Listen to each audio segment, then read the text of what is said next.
ताकि इसमें धीरे धीरे धीरे धीरे क्या है, थोड़ी सी चेतना आ जाए। कैसे आ जाए? एक और उदाहरण इसी काव्य में दिया है। व्यदित्य पस्त्वम विषदाह मोहितम। हे भगवान, आपने व्यदित्य पत माने उस अग्नि को बिल्कुल बुझा दिया, जैसे यथा भिषक मंत्र गुड़हि सुविग्रहम। कोई भिषक माने वैद्य हो, और वो वैद्य विष का नाश करने वाला मंत्र भी जानता हो। विषनाशक मंत्र होते हैं, इस बात पर विश्वास रखना। मंत्रों से विष का नाश होता है। विषनाशक मंत्र होते हैं, विषापाहार, विषापहर, ये मंत्र कहलाते हैं। तो ऐसे विषनाशक मंत्र को जानने वाले भी वैद्य होते हैं, जो किसी के ऊपर या अपने ऊपर अगर विष चढ़ जाए तो हम उसको दूर करने के लिए औषधियां नहीं होती, मंत्रों से भी यह विष दूर किया जाता है।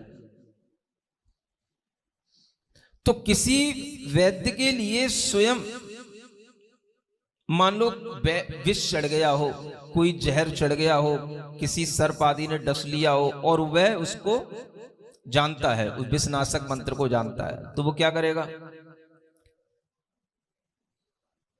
वह मंत्र के माध्यम से अपने उस विग्रह माने शरीर को धीरे धीरे मंत्र पढ़ते पढ़ते पढ़ते पढ़ते उससे उसको शांत कर लेता है और अपना विष उतार लेता है।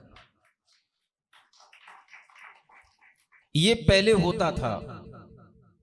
इस तरह के जानकार आयुर्वेद के लोग हुआ करते थे, वैद्य हुआ करते थे, मंत्रविद हुआ करते थे।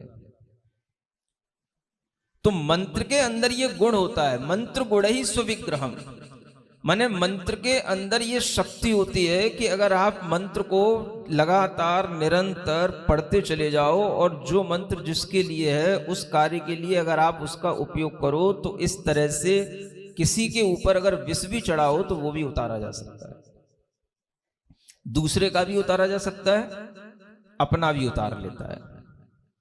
तो ऐसे जो भिषक होते हैं, वैद्य होते हैं, जब वह उस मंत्र के प्रयोग से अपने शरीर पर लगे हुए चढ़े हुए विष को दूर कर लेते हैं, तो वह क्या करते हैं? वह प्रयोग कहीं और नहीं करते, अपने ही शरीर पर करते हैं। अब देखो, विष शरीर में चढ़ा हुआ है, मंत्र हम जानते हैं, तो सब चीजें कहीं दूर नहीं है। मंत्र पढ़ने वाला भी वही है, विष जिसको चढ़ा है वो भी वही है, और विष को जो दूर कर रहा है वो भी वही आत्मा है। सुन रहे हो? ये उदाहरण इसलिए दिया, किसी दूसरे पर कोई प्रयोग नहीं करना है, सारे प्रयोग अपने पर ही होना है। अपने कोई मंत्रविद बनना है, मंत्र का जानकार बनना है, अपने पे ही विष चढ़ा हुआ है, अपनी उस विष को उतारने वाले खुद होंगे। इसलिए ये उदाहरण दिया कि कोई वैद्य जैसे अपने शरीर पर चढ़े हुए विष को स्वयं उतारता है मंत्र के माध्यम से, ऐसे ही हे भगवान, आपने अपने मन की मूर्छा को अपने ही ज्ञानामृत में डुबो डुबो करके उस मन को बिल्कुल दाह से मुक्त कर दिया, उस मन की दाह समाप्त कर दी। सारा प्रयोग अपने पर है बस, यह और कहीं किसी के लिए नहीं करना, अपने में अपने लिए करना। तो यह जैसे मंत्र का निरंतर उच्चारण करने से, उसकी जाप करने से उस विष पर प्रभाव पड़ता है, ऐसे ही बार बार मन के अंदर ज्ञान की बात डालने से, ज्ञान में मन को लगाने से मन की मूर्छा दूर होती है। आ रहा समझ? मंत्र के अंदर भी गुण होते हैं, मंत्र गुण ही, और जो गुण होता है वो यही होता है मंत्र का गुण, कि उस गुण से जो काम करना होता है वो काम हो जाता है। माने वो दूर भी कहीं कोई कार्य सिद्ध करना होगा, आप यहां मंत्र पढ़ोगे, वहां पर वह कार्य सिद्ध होगा। यहां बैठे रहकर के भी आप दूर किसी का विष उतार सकते हो, यहां बैठे रहकर के भी आप किसी के लिए कोई दूर विघ्न आया हो उसको दूर कर सकते हो, यहां बैठे रहकर के भी आप मंत्र के माध्यम से किसी दूसरे के लिए अच्छा कोई भी कार्य संपादित करा सकते हो, उसके विघ्नों को दूर कर सकते हो, उसके लिए अच्छा वातावरण बनवा सकते हो यहां बैठे हुए मंत्र के माध्यम से। मंत्र गुड़ई विश्वास होता है? ढूंढते हैं महाराज गूगल में लिखा है कि नहीं है?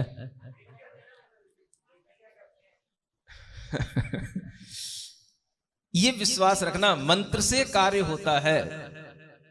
मंत्र में ऐसा गुण है, आकर्षण है, चुंबक है, जो दूसरी जगह पर पहुंच करके इस कार्य को संपादित कर देती है। चैंटिंग इसी को बोलते हैं।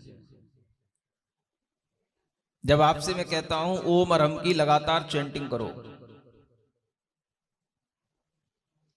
आपके लिए किसी भी तरह की, जैसे ये जो आजकल डिप्रेशन की बीमारी तो बहुत कॉमन हो गई,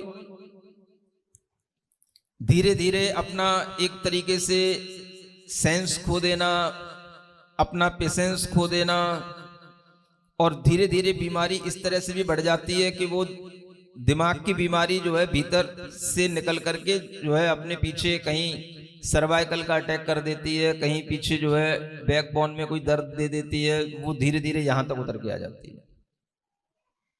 अब इसको कंट्रोल करना है, कैसे करोगे?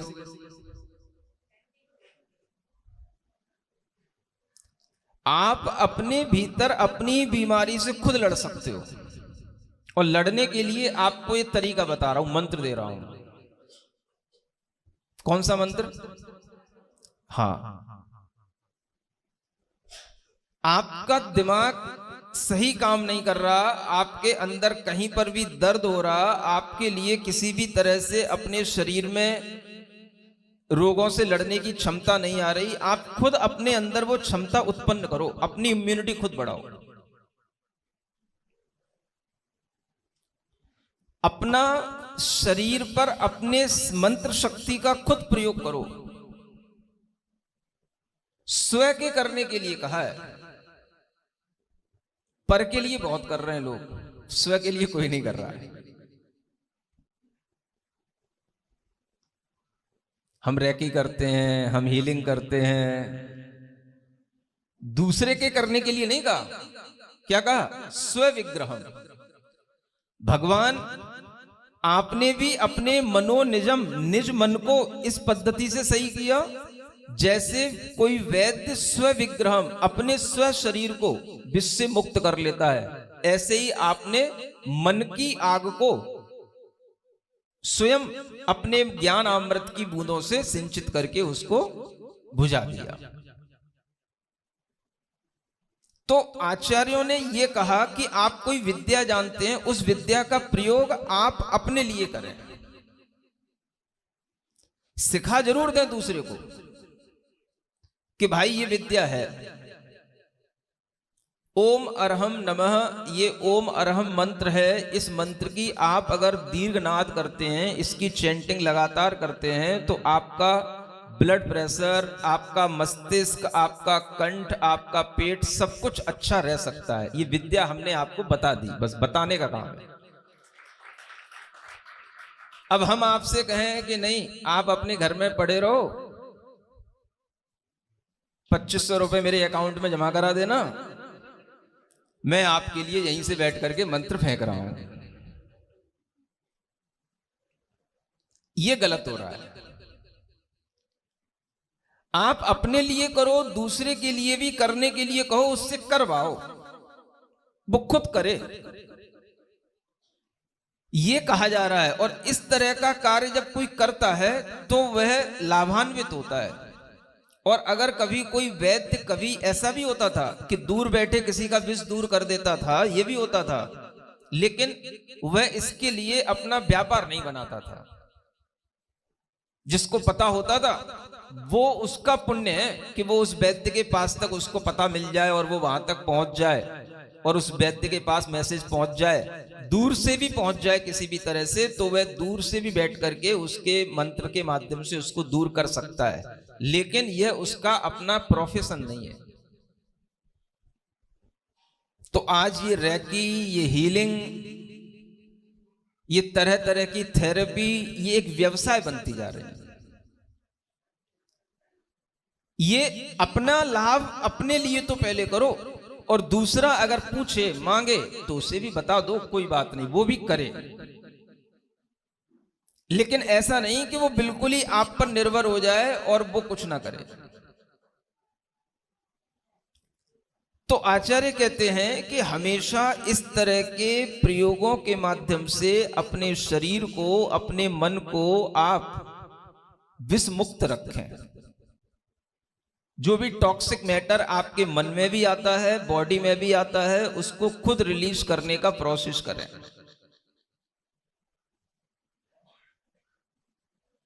और उसका सिंपल सा तरीका यह मंत्र भी है, ओम अरहम की चैंटिंग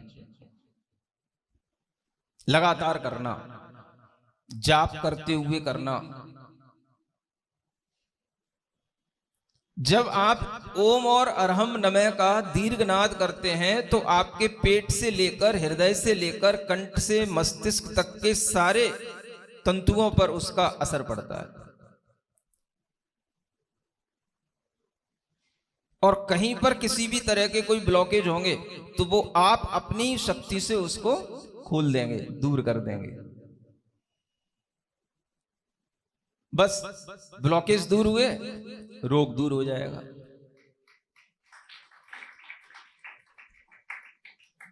आपको डायबिटीज भी है,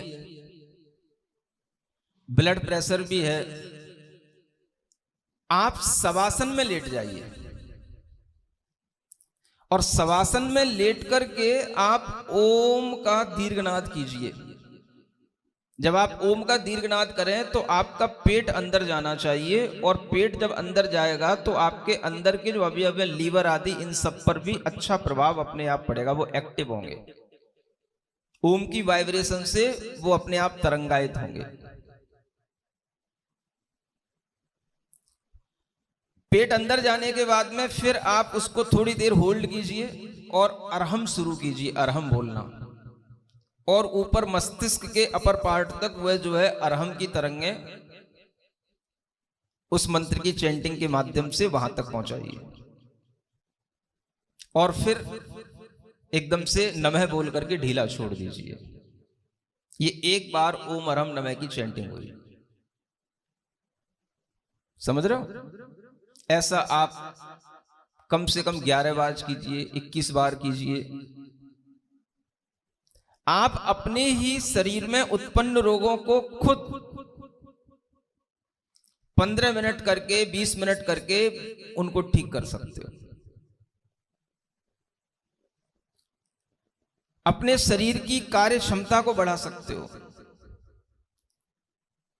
अपने मस्तिष्क को नेगेटिव थॉट से बचा करके, ओवर थिंकिंग से बचा करके, उससे बिल्कुल कंसंट्रेशन के साथ में किसी भी कार्य में लगा सकते हो। क्योंकि जब आप ऐसा करोगे तो आपको उस समय पर और कहीं मन नहीं जाएगा, आपका मन केवल इसी काम में लगा रहेगा। किसमें? ओम अरहम नमः। बैठ के भी कर सकते हो, खड़े होकर भी कर सकते हो, और अगर बहुत देर तक आपको खड़े होना नहीं बनता है, बैठना नहीं बनता है, आप लेट के भी कर सकते हो, लेकिन खाली पेट करना। सुबह फ्रेश होने के बाद खाली पेट 20 मिनट बस आप क्या करो। हाँ, फिर आप देखना डायबिटीज का स्तर चेक करो। 20 मिनट के लिए 40 दिन प्रैक्टिस करो। डॉक्टर से चेक करा लेना अपना डायबिटीज का लेवल, और 40 दिन के बाद फिर आप फिर चेक कराना अपना डायबिटीज का लेवल, तब मुझे बताना। सुन रहे हो? अब मैं डॉक्टरी तो करते नहीं बैठूंगा तुम्हारी। ये जो अंतर आएगा, ये आपकी स्वयं के द्वारा हीलिंग है, और यही करने को कहा है। स्व विग्रहम, पहले अपने शरीर का विग्रह का, अपने शरीर का इस तरह से प्रयोग करो। तो भगवान ने क्या किया? अपने सुख की अभिलाषा जो उनके मन में भी थी, उसको शांत करने के लिए उन्होंने कौन सी अग्नि से उसको भिजाया? ज्ञान मया मृताम्बुभि। ज्ञानमय अमृत के समुद्र के माध्यम से उस अग्नि को बुझाया। इतना बड़ा समुद्र, ज्ञान का समुद्र है वो।